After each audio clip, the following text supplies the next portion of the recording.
Assalamualaikum warahmatullahi wabarakatuh. Alhamdulillahi rabbil alamin, wassalatu wassalamu ala ashrafil anbiya'i wal mursalin wa ala alihi wa ashabihi wa man tabi'ahum bi ihsan ila yaumiddin, amma ba'd. Bapak Ibu jamaah Isya dan salat tarawih dimuliakan oleh Allah Subhanahu wa taala. Alhamdulillah, kembali kita bersyukur kepada Allah Subhanahu wa taala karena kita masih diberikan kesempatan oleh Allah untuk dapat beribadah pada malam ketiga di bulan suci Ramadan, bulan yang penuh dengan berkah, rahmat dan maghfirahnya. Keutamaan orang yang melaksanakan salat tarawih pada malam hari yang ketiga adalah seorang malaikat berseru di bawah arsy, laksanakan kebaikan dan Allah akan mengampuni dosamu yang telah berlalu. Malam pertama kita laksanakan salat tarawih, dosa-dosa orang mukmin keluar dari badannya. Malam kedua diampuni kedua orang dosa-dosa kedua orang tua kita, dan malam yang ketiga diampuni dosa-dosa yang kita laksanakan di masa-masa yang telah lalu. Semoga kita semua diampunkan dosa kita oleh Allah Subhanahu wa taala. Bapak Ibu yang dimuliakan oleh Allah Subhanahu wa taala, pada malam yang ketiga ini kita akan berbicara tentang keagungan Ramadan. Keagungan Ramadan ditandai dengan 3 hal. Yang pertama, keagungan Ramadan ditandai dengan perintah pelaksanaan ibadah puasa. Yang kedua, keagungan Ramadan ditandai dengan turunnya Al-Quran sebagai pedoman hidup kita. Dan yang ketiga, keagungan Ramadan di mana satu malam di bulan Ramadan ini terdapat satu malam yang lebih baik daripada 1000 bulan yang kita kenal dengan malam Qadar atau malam Lailatul Qadar. Bapak Ibu yang dimuliakan oleh Allah Subhanahu wa taala, pada malam hari ini kita akan membicarakan yang pertama, bahwa keagungan Ramadan ditandai dengan perintah pelaksanaan ibadah puasa. Sebagaimana Allah jelaskan, ya ayyuhalladzina amanu kutiba alaikumus syiyam kama kutiba alal ladzina min qablikum la'allakum tattaqun ayyaman ma'dudah. Wahai orang-orang yang beriman, diwajibkan kepadamu berpuasa sebagaimana juga telah diwajibkan kepada orang-orang sebelum kamu. Apa tujuan ibadah puasa yang kita laksanakan? Membentuk manusia, menjadikan kita semua menjadi orang-orang yang bertakwa kepada Allah Subhanahu wa taala. Bapak Ibu yang dimuliakan oleh Allah Subhanahu wa taala. Jadi kalau kita cermati ayat ini, bahwa perintah ibadah puasa bukan diwajibkan kepada kita saja, akan tetapi sudah Allah wajibkan kepada orang-orang sebelum kita, bahkan diwajibkan semenjak Nabi Adam alaihissalam sampai kepada kita hari ini. Namun yang berbeda tentu tata cara pelaksanaannya saja. Kita baca sejarah Nabi Adam misalnya, diwajibkan puasa oleh Allah Subhanahu wa taala 1 bulan berpuasa, 1 bulan berbuka. Sanggup? Sanggup Pak? Enggak sanggup? Sama berarti.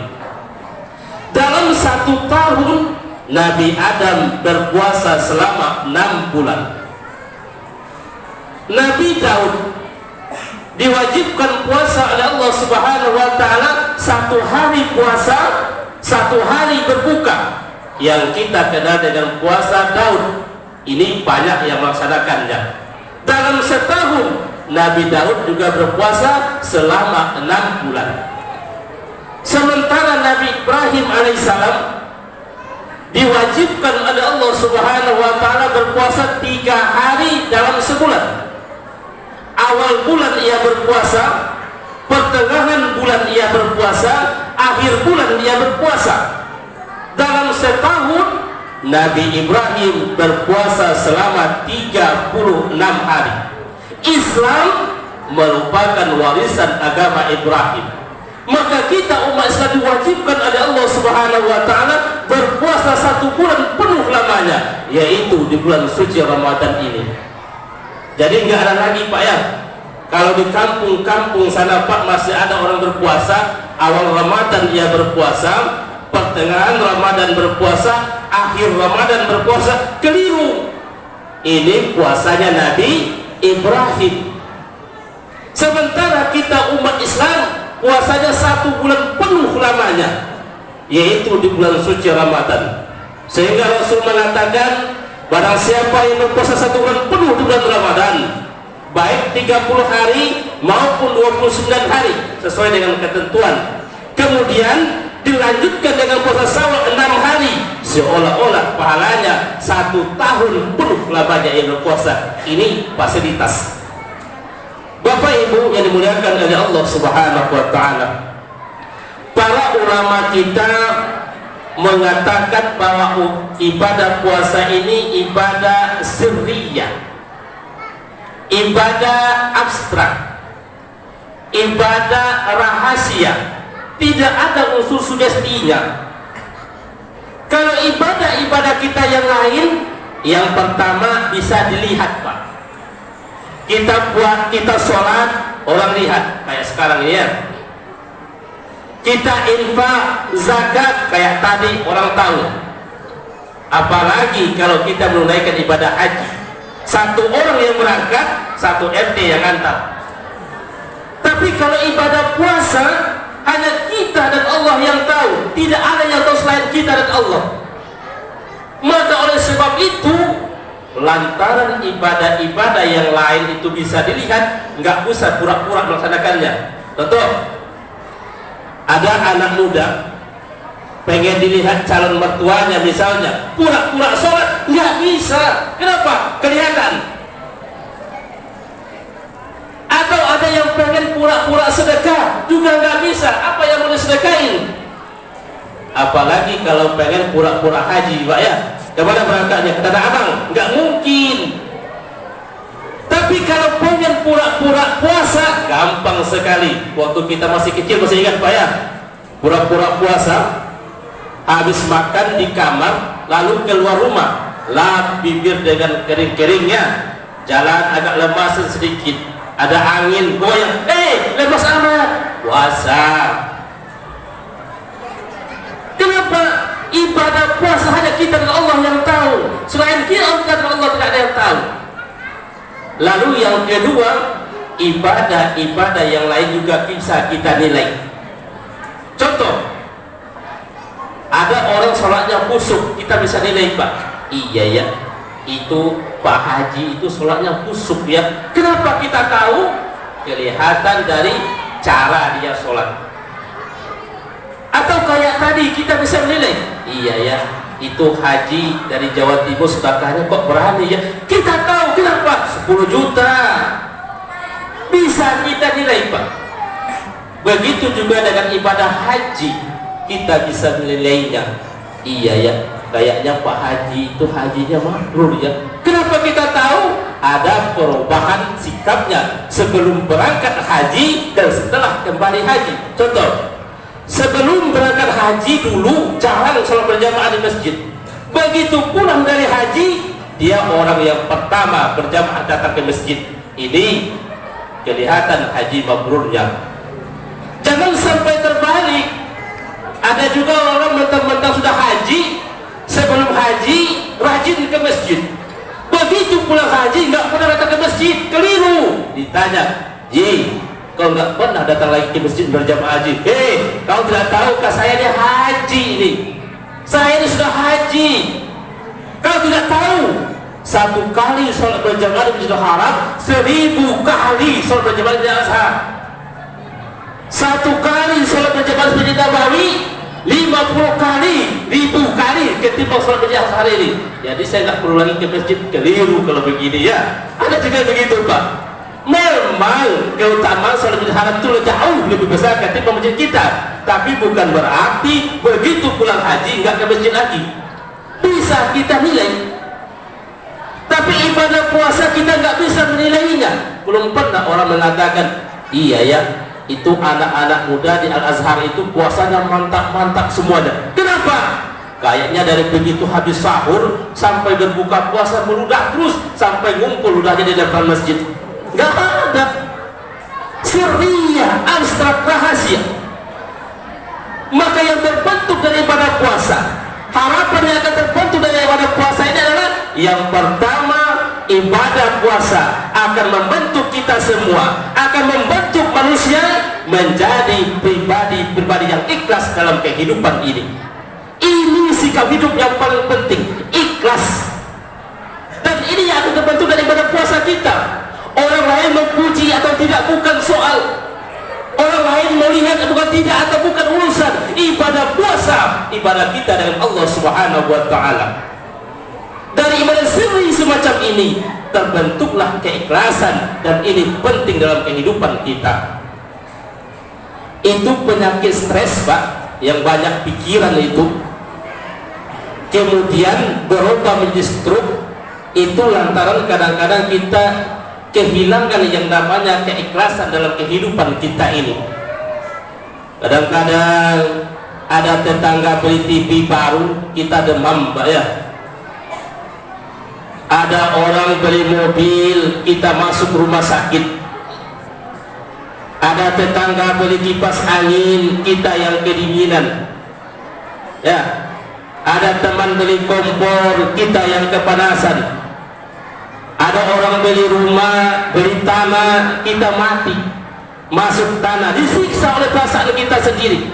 Maka oleh sebab itu Ramadan membentuk manusia menjadi pribadi-pribadi yang ikhlas. Oleh sebab itu kaum muslimin Bapak Ibu, marilah kita beramal dengan ikhlas, bekerja dengan ikhlas, beribadah yang ikhlas.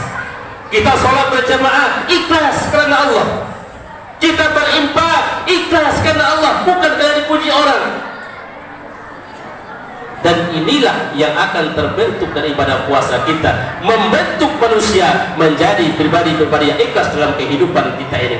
Lalu yang kedua, yang akan terbentuk daripada sirri dari ibadah puasa ini adalah kejujuran.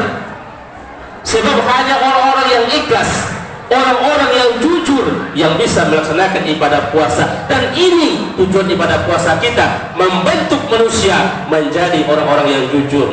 Contoh kecil, tadi siang puasa semua, Pak? Puasa? Ada yang tidak puasa? Tidak ada, ya? Alhamdulillah puasa semua. Salat zuhur, salat asar, salat. Sebelum tadi kita salat zuhur maupun salat asar, pasti semua kita berwudu. Sebelum kita berwudu, pasti kita berkumur-kumur, memasukkan air ke dalam mulut kita. Nah, di saat kita berkumur-kumur tadi, kita korupsi sedikit saja air kita minum. Kira-kira ada yang tahu tidak? Ada? Tidak ada. Ada yang melakukan? Yang mudah-mudahan ada yang korupsi tadi siang, tidak? Ada? Tidak ada. Kenapa kita tidak mau melaksanakannya? Karena ada rasa malu kita kepada Allah. Ada keyakinan kita apapun yang kita lakukan di dunia ini pasti tidak akan terlepas dari pengawasan Allah Subhanahu wa taala. Betul? Kita yakin, seyakin-yakinnya apapun yang kita buat pasti Allah akan tahu. Inilah yang akan terbentuk daripada puasa kita. Lahir etika otonom, daya kontrol yang paling ampuh yang muncul dari diri kita yang dibentuk dari ibadah puasa, yaitu keikhlasan yang dibentuk dari ibadah puasa, kejujuran yang terbentuk dari ibadah puasa kita. Kemudian yang ketiga yang akan terbentuk dari ibadah puasa ini adalah kesabaran. Hanya orang-orang yang sabar yang mampu melaksanakan ibadah puasa. Maka sabar tiga tempatnya: sabar dalam melaksanakan perintah Allah, sabar dalam meninggalkan larangan Allah, dan sabar dalam menghadapi bencana. Melaksanakan perintah Allah, melaksanakan ibadah puasa, yang pertama kita sabar melaksanakan perintah Allah. Allah perintahkan kita, ya ayyuhalladzina amanu kutiba alaikumusiyam, wajib bagi kamu berpuasa umat Islam, orang-orang yang beriman. Maka kita berpuasa. Sama kita meninggal larangan Allah, kita dilarang dalam berpuasa makan dan minum pada siang hari bulan Ramadan. Walaupun di rumah kita banyak makanan, walaupun di kulkas kita minum yang segar-segar, kita sabar melaksanakan larangan Allah, maka kita mampu melaksanakan ibadah puasa ini. Sehingga inilah yang terbentuk dari ibadah puasa kita, membantu manusia menjadi pribadi-pribadi yang ikhlas dalam kehidupan ini. Tujuan ibadah puasa kita membentuk manusia-manusia yang jujur dalam kehidupan ini, dan tujuan ibadah puasa membentuk manusia-manusia yang sabar dalam kehidupan ini. Dan yang terakhir, balasan atau ganjaran ibadah puasa juga abstrak, tidak dijelaskan oleh Allah Subhanahu wa ta'ala. Kalau ibadah-ibadah yang lain Allah langsung jelaskan, kayak tadi itu infak dan sedekah, Allah jelaskan dalam surah Al-Baqarah 261, masalul ladzina yunfikuna amwaluhum fi sabilillah kamathali habatin ambatat sab'a sanabila fi kulli sumratin mi'atin habba wallahu yudha'ifu liman yasha. Jelaskan infak balasannya 700 kali lipat, jelas.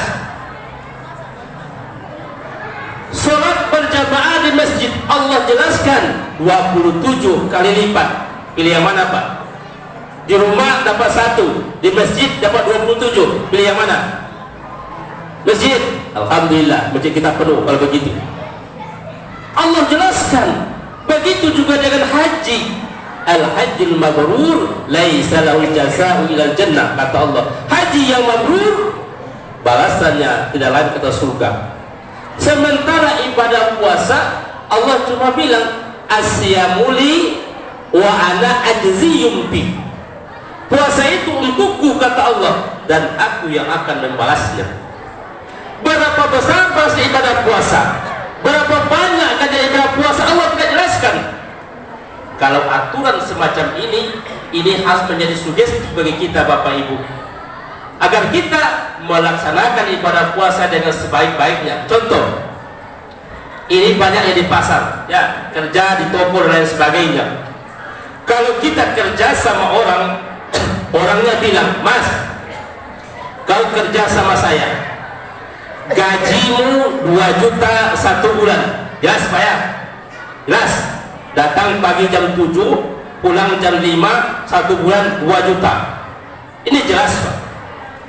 Kalau aturan semacam ini, kita bisa kerjanya kongkelingkong. Kalau bos ada rajin di toko, pakaiannya barang-barang semuanya dirapiin. Begitu bos pergi, sibuk dengan HP. Kenapa? Jatah tetap 2 juta 1 bulan.